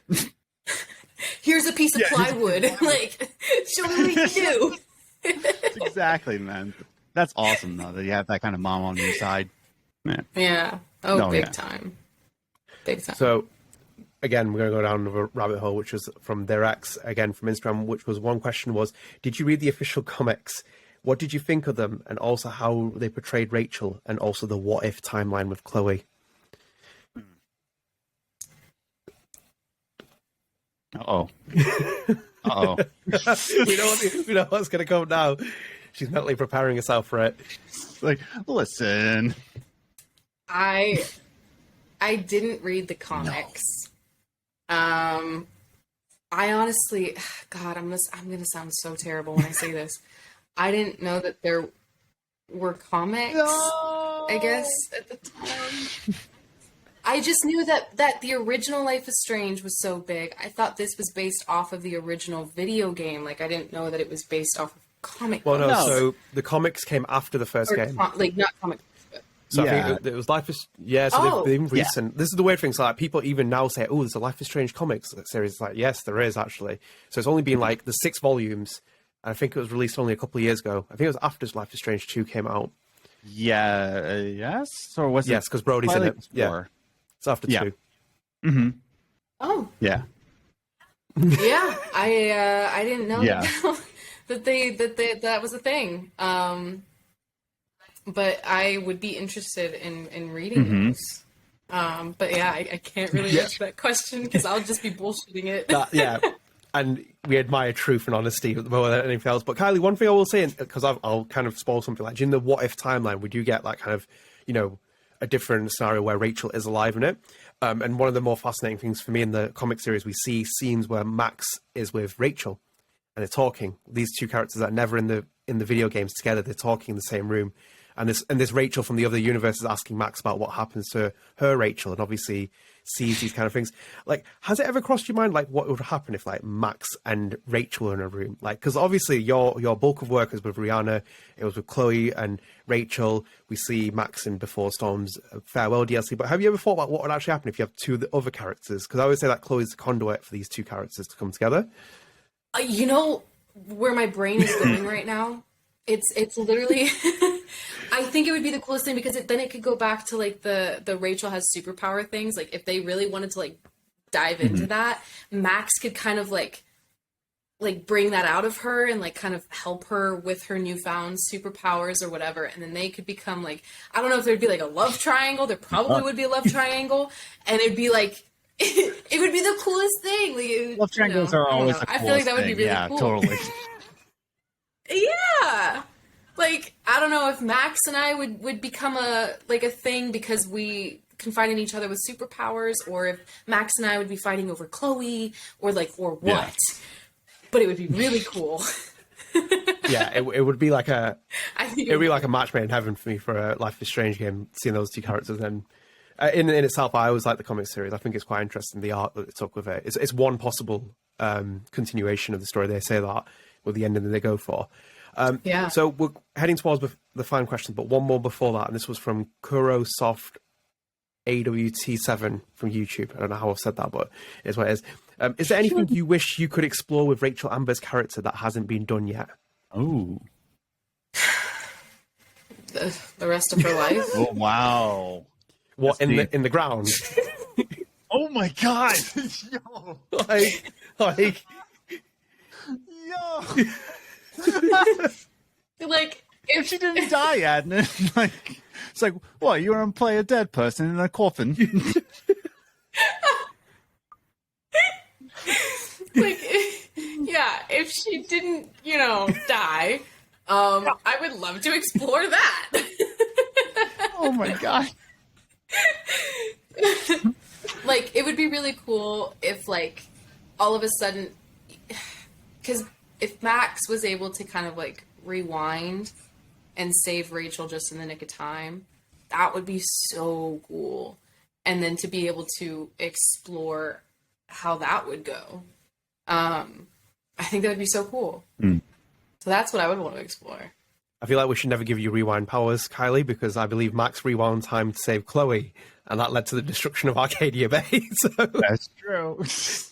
Choice. Yeah, Bay or Bay? I'm a Arcadia Bay person. I save Pompidou every single time. So, yeah. Yeah, I see that. Or something like I'm the exact same. I always like do the same scoffing noise as well when he says that. Let the town die. We save Chloe Price every time. Pompidou lives in the town. Come on now. The whole game is not. There's always other towns. There's always There's other Pompidous out in the world. So we've done all those other topics with final topic segment now, and it's got 3 fan questions. These were miscellaneous from different things. I'm surprised Adam hasn't dug up any more tweets yet, but maybe we'll have some more. Oh, I have. Do you want to throw one in? I just forgot them. Oh, wow. That's okay. That's okay. So this one comes from Ajneb97 from YouTube. It was a question for Kylie. What are your thoughts on a possible Life is Strange movie or TV series? Would you prefer a recreation of the games or a new original story? And animated or live action? Greetings from Chile. So, I don't remember when this happened, but somebody told me that they were creating a Life is Strange TV show, was Adnan. live action. No. Was it you? I'm like, no, Amazon. I don't know who it was, but somebody told me about it, and I looked it up on IMDb, and Shawn Mendes is producing it? Question mark? I didn't know that. I don't know. What? Oh my god, look it up. It's still there. I literally looked it up the other day because I was like wondering what's happening with it. But it Shawn Mendes is attached to it, and I'm like, I don't understand what's happening. That's the Life is Strange TV show that was announced years ago. That's the one that I used on Life After Strange where we were talking about it. This is that's the one, the Shawn Mendes one. It's never taken off. It's apparently... now I remember you telling me that, Adnan. Yeah. Sorry, it's coming to Amazon now. Oh, yeah, yep, you're right. Have they filmed it? Question mark. It's like... Yeah. No, like that's why I didn't know, because it's just so little information on the show that when he said Shawn Mendes, I was like, oh wait, but that's right. I don't know. I respect his music, but I don't know about his producing skills. I don't know. No, I'm sorry. Like, I'm a bit cynic, but not a chance. What the heck?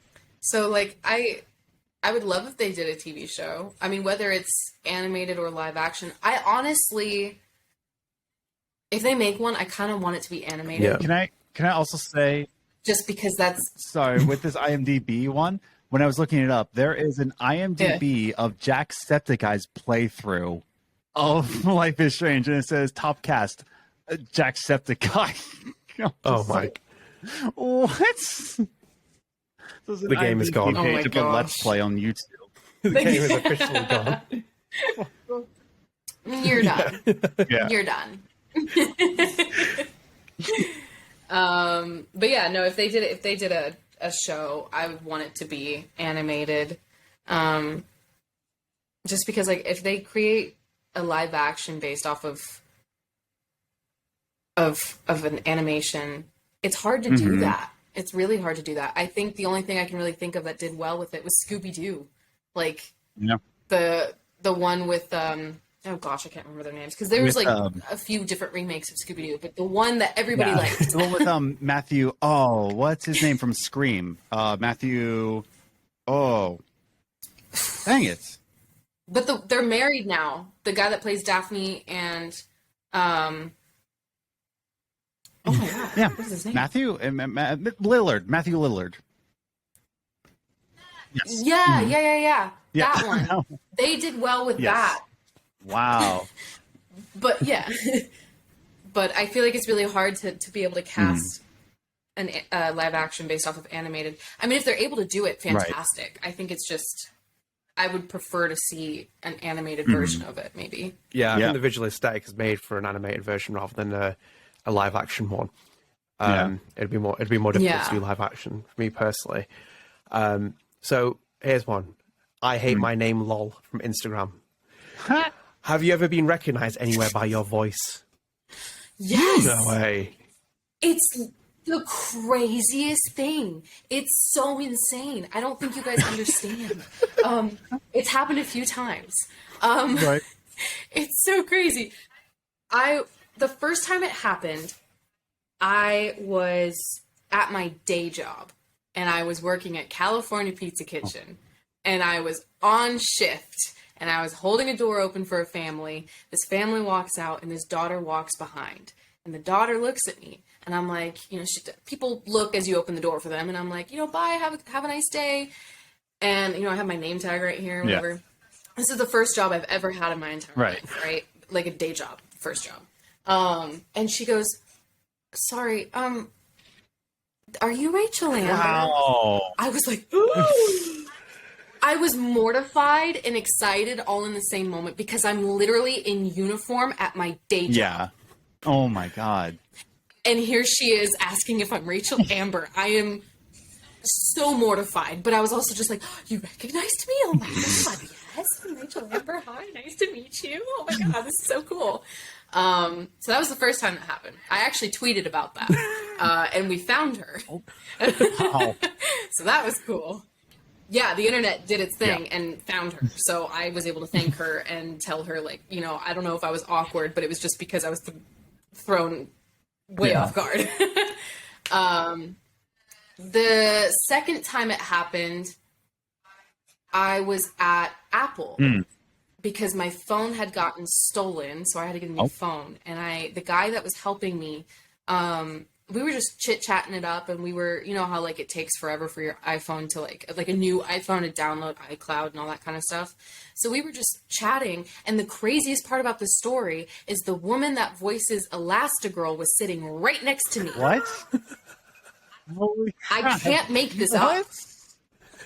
She, so I'm sitting at the table, she's sitting at the table, and the guy and I are just chit-chatting, and I didn't know it was her, and she walks up, and she has her iconic voice, and she starts talking to the guy, asking him a question, and me and the guy were both just like, what? And she walks away. And she's so sweet, and none of us had the balls to actually talk to her. But she walks away, and we both look at each other. We're like, was that? That was. Oh my god! I know. And we just kind of like fangirled over that. And then later down the line, as we were still talking, he goes, but it wasn't for Life is Strange either. He was like, are you a voice actor too? Yeah. And I was like, yeah. And he's like, I love WWE. You're the girl that voices Red, right? And I was like, oh, that's the first time I've been recognized for that role. Like, that's super cool. Yeah. So that was really awesome. And also along those lines, when WWE came out with its trailer, I was reading the comments and people were like, is that Rachel Amber? Is that Kylie? And I was not attached to it at that point, like officially attached to it. So like that was super cool. And then the last time that it just happened, most recently, I went to a VR place to play some like VR games. You know, it's called Sandbox. They're super great. But I went in there and played... what is it called? Whatever it's called. I played this game, and it was so much fun. And afterwards, the girl that was helping us the entire time, because someone has to stay in there with you in case your equipment starts to get faulty. So she was with us the entire time. So she was hearing me scream and talk and laugh and all that kind of stuff. So afterwards, we take off all of our equipment. She does her whole spiel about like what we just did, if we have any questions or anything like that. And we're like, oh no, we're good. You know, thank you. Have a great night. We start to leave. And she goes, and I look back and I thought maybe we'd forgotten something. And she goes, she doesn't even ask me, bro. She doesn't even ask. She just goes, Life is Strange is my favorite video game. And I was just like, no way, dude. No way. And it was so cool. And I left with my friend and then he just looks at me and he goes, how did that happen? She just recognized you off of your voice? I was like, I don't know. They're insanely attuned to it. Like, it's the coolest thing. Yeah. It was, my God. I just wanted to hug her. Yeah, like, I don't know if I could. Like, it's not that, like, I can't recognize your voice acting, but, like, I think any celebrity, if they walk in, aside from Tony Hawk, like, if he walks in the room, I'm, like, dropping everything I do. Like, oh, it's Tony Hawk. I'm going to go leave with Tony. But yeah, no, I don't know if I can do that. But a lot of people, including my wife, Liz, like, she's like, oh, that's this person from this. She's human IMDb. I'm like, I don't know how you do that, but that's amazing. No, but seriously, like, I can do that. But the people that I can pinpoint have, like, the Elastigirl woman. She has such a distinct voice. Yeah. And I feel like I just have a regular voice, but like there's distinctions in these people's voices that I can be attuned to. But I'm like, I don't have that. I don't have this like gravelly voice. I don't have this high pitched voice. I don't have this like weird twang. Like, I don't know. Well, maybe I do. And I'm just like, I don't know, but, but it was cool being able to have people, you know, catch that. No, it's like when you were in WW2K20, I'd left the games industry at that point and I was working in the sports one. So they'd sent us press releases and stuff for the announcements.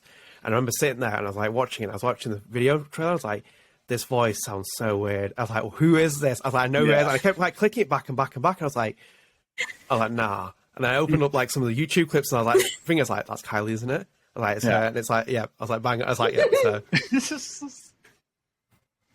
Oh my gosh. No, I can't do it. Like, it's amazing. To the point, it's so bad that I can't recognize voice acting because as soon as I popped in Horizon Zero Dawn for the first time, like Liz is sitting there with me. She's like, oh, they put Chloe in this game. I'm like, what?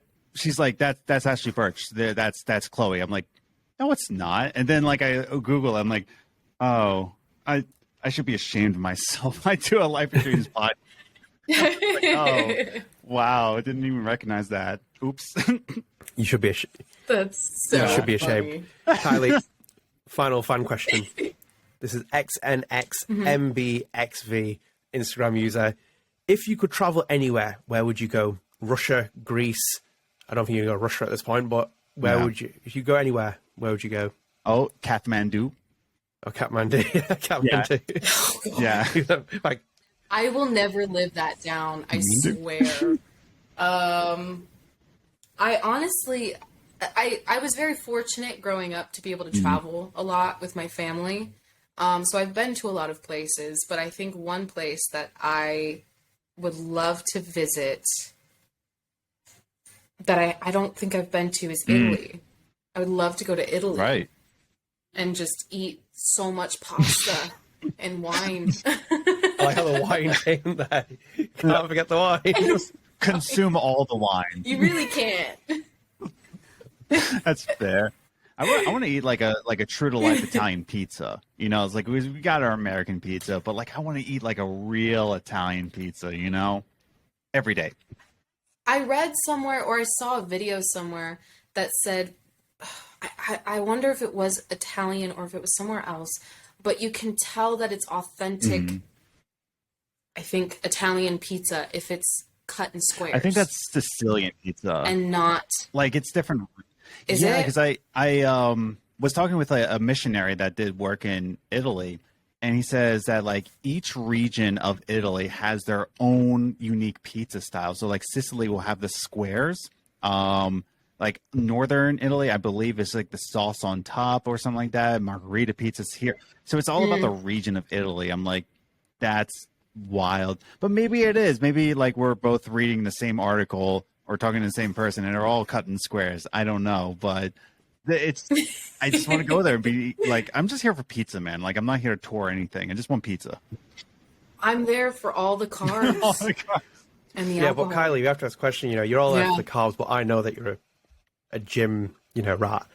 The fitness regime's there. Wouldn't that just completely blow that out of the water? Well, that's why we go to the gym, so we can eat all the carbs.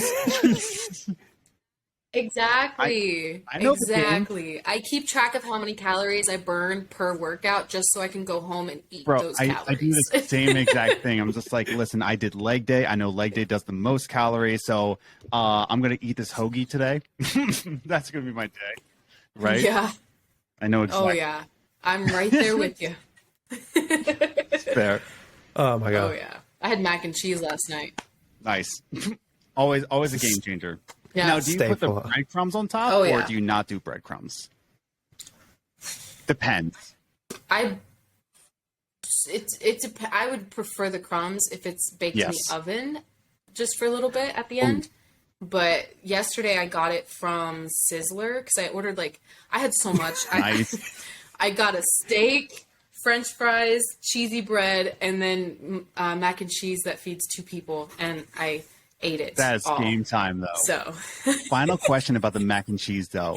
Mr. Matty Plays has started a war on Twitter, and I disagree with him the way he eats it, but I want to ask you how you eat it. Fork or spoon? Surely a fork. You would think. I do a spoon because how do you have to scoop it up. When you get to the end, because I understand that you want to use a fork. Yes. Right? But when you're done eating all of the noodles, or when you get down to the last little 5 noodles, how do you get the pick sauce? up the spoon? You just gotta scoop it. milk jug it, just kind of pick it up like Shield from Fortnite, just slurp it down. That's it. Yeah. Because then if you stab a noodle and you try to make the noodle pick up all of the extra whatever, it makes that terrible noise when it scratches against the bowl. And you don't want that. So you use a add in this? I can see the anger management issues of stabbing the noodle. It's a very interesting way of using wording. I was going to say, it sounds like you're doing macaroni and cheese very violently. We need to fix that. I'm just sitting there I gotta use a spoon. There's no other way to do this. I have to do it. This is where therapy comes in. My therapist told me to use a spoon because I get too aggravated with the mac and cheese with a fork. Cutting off with a fork. Use a spoon. Before we close this lovely segment out, Kylie, one more thing as well, obviously. What's the cheat meal then? Oh, the cheat meal. Sushi, probably. Ooh. That's not necessarily a cheat meal. We're talking how is that here's not? the thing, it's still got nutrients in it. It still has the nice rice. It still has fish in it. We're talking actual cheat day, Like, There's I'm, like 6 Big Macs stacked on each other and like eating them as it's like me personally, Detroit style pizza. Fun fact. Fun fact about me is when I go to a fast food place, I never eat meat, like not meat, beef. I don't ever order anything beef. I always get like the chicken sandwiches. Same. I don't know why. I don't have anything against them. Like I would probably enjoy it. Thing. I just don't know why. Just my entire life I've done that. Yeah. But I think my cheat meal would probably be something with like pasta and beer or pizza and beer because like I love beer, but I know how many carbs are in that. What's your beer type? What's your beer of choice? I've been really liking IPAs lately, but my original was like, you know, Pacifico or Modelo or anything like that. But now it's kind of, what is it called? Lagunitas Lagunitas, IPA? yes. That one's fire, honestly. Yeah, that one's really good. Yeah, that one's really good. But I've been trying to wean off of that because I know, a lot. yeah. I've been doing the seltzers, honestly, because like so I've been drinking wine. You know, there's still carbs in it, but like, come on, like seltzers are less mentally. Yeah, I've been drinking just a lot of like red wine lately. Yeah. So if I for the want blood something flow. cold, I'll drink a beer. Yeah. Yeah. Red wine's actually good for you, you know? That's what she says, walking into the gym. 2 red wine bottles down. It's good. The water bottle's like, come on, man, it's good for you. It's antioxidants. Oh my god. No, there's like members that come in that give gifts to people that work there, and there was this one guy, we call him Coach. Okay. He's like everybody loves him. When we opened up the gym again after the pandemic, he comes in with a crate of wine. God dang. And just gives wine. That's such an LA thing, though. And he gave me a bottle of wine. That's such an LA thing. You would not see. Huh? That's such a. Oh, yeah, for sure. You would never see that on the East Coast. Never. Like that. That's not a New York thing. That's not a Philly thing. That's just LA. God. It's fantastic. I love it. It's also very Rachel Amber finger as well, isn't it? Wine. That Feels is so fitting.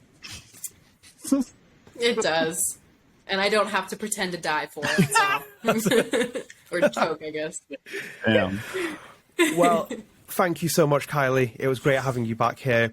I believe you have a cameo, which you are quickly catching up on a backlog of people who've asked for requests. But I imagine fans can come out there and ask you for any videos they want from you over there. I don't believe you can do Life is Strange lines. I believe that might be a copyright issue, maybe. No, not on that.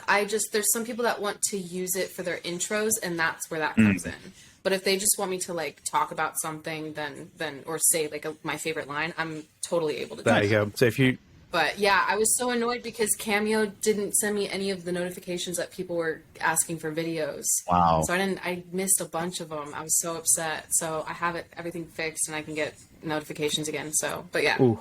Yeah, so there you go. You can find Kylie in Cameo as well if you do want to check out and get a video, personalized video. Kylie, thank you so much for coming back on here. It was a pleasure catching up after so much time, and obviously big congratulations on True Colors. It's great to see you back. It gives us all hope we can see more Rachel Amber. And yeah, of course, hopefully we'll have you down on this podcast again at some point down the line. But yeah, it was great to talk to you. And we're going to jump back to our other segment, which will close out the show. But yeah, again, thank you so much for coming back on here.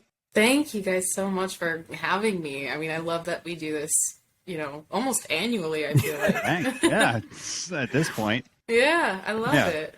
It was great talking with you, Kylie. Like, honestly, it was a lot of fun. Yeah, you guys too. This was really fun. A lot of fun. Okay, so I hope you enjoyed that interview with Kylie. It was, as I said, it was really great having her back on this channel as well. Like, it's been 2 years since I've spoken to her. The last time was on Life After Strange. And yeah, as I said, it was just great. There was so much that obviously happened in her life, and just generally seeing her back for True Colors was great. So it was great having that. And obviously, thank you so much to everyone who submitted questions. It was great to have your contributions in there. So yeah, we are at the end of the show. I do hope you enjoyed it. Again, just one more reminder, if you haven't subscribed already, do please subscribe to the channel, drop us a like. share it with your friends, comment as well, because it does help with our visibility, and there's a big part of getting our visibility going and pushing it ahead. And also, again, we are on podcast services, so if you do want to watch just an audio version of StrangeCast, it is available on those services for you to download. We will be back again. So, as I said, this episode will go out in an unusual spot, and then the week after, you'll have another StrangeCast episode where we'll be back. And then after that, we'll return back to our bi-weekly schedule, because otherwise you'll see it kind of stagnates a little bit for content-wise. And I think, as well, a bit of update of Life After Strange. I know people have been asking about it. It will come back at some point. I just don't know when. It takes a lot of preparation to get done, and I've kind of as I said, it's a long effort just getting one of those episodes done. Getting Kylie on this, for example, was so much easier compared to filming a StrangeCast episode, but Life After Strange episode. But yeah, it will come back at some point, I assure you, because I know a lot of people like that series, so don't worry, it will come back at some point. But yeah, again, hope you enjoyed this episode. Stay tuned, there'll be more Life After Strange content coming to the channel. Oh, and including the interview, I was meant to drop it last week. We had another interview that I planned recording, not with an actor, but someone with the community. Mm-hmm. So do stay tuned, that will drop this week instead, just because we had Kylie coming on, moving schedules around. But yeah, let's close out the show. So again, thank you so much for watching. We will see you in the next episode. Take care, guys. Peace out.